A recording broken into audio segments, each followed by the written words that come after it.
Agression sur un youtubeur algérien, Samuel Eto'o lâche ses vérités.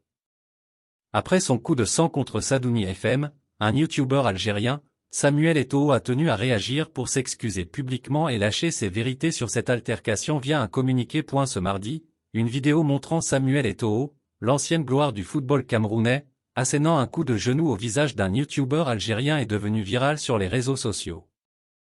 La scène a d'ailleurs eu lieu au stade 974, connu pour ses containers et qui sera démonté prochainement, en marge du 8e de finale entre le Brésil et la Corée du Sud, 4-1.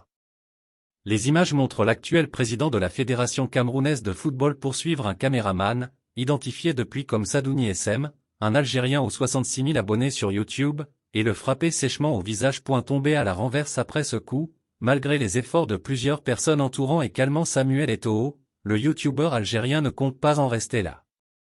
Je suis au poste de police pour l'enquête.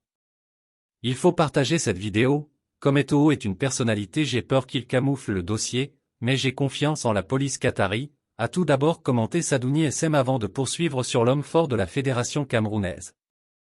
Il m'a détruit ma caméra et mon microphone, il m'a frappé là, en montrant son menton, NDRL. J'ai fait tout ça pour l'Algérie, a notamment insisté le youtubeur algérien.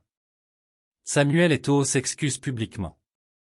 Après ses premières révélations, le natif de Yaoundé a souhaité s'exprimer et s'excuser publiquement, via un communiqué publié sur ses réseaux sociaux, tout en donnant son point de vue sur cette altercation. Le 5 décembre dernier, à la sortie du match Brésil-Corée du Sud, une altercation violente m'a opposé à une personne apparemment supportrice de l'Algérie. Je regrette profondément d'avoir perdu mon sang-froid et d'avoir réagi d'une manière qui ne correspond pas à ma personnalité. Je présente mes excuses au public pour cet incident regrettable. Je m'engage à continuer de résister aux provocations incessantes et au harcèlement quotidien de certains supporters algériens, a confié Samuel Eto'o dans un premier temps.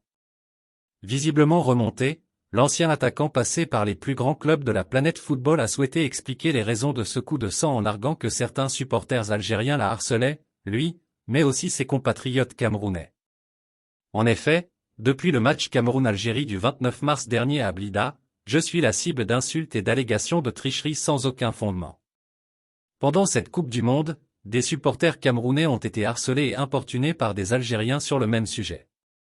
Je tiens à rappeler que le scénario de l'élimination de l'Algérie fut cruel mais parfaitement conforme aux règles et à l'éthique de notre sport, a lancé le président de la Fédération camerounaise de football. Un appel au calme.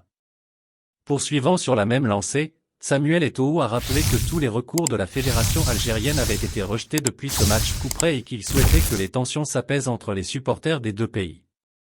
Je demande aux autorités algériennes et à la fédération sœur d'Algérie de prendre leurs responsabilités pour mettre un terme à ce climat délétère avant qu'un drame plus grave ne se produise. Aux supporters des Fennecs, je formule le vœu qu'ils trouvent la paix et parviennent à surmonter la déception d'une élimination douloureuse mais désormais derrière nous, a conclu Samuel Eto'o. Même si son geste reste inacceptable, ce communiqué devrait permettre de calmer un peu le jeu.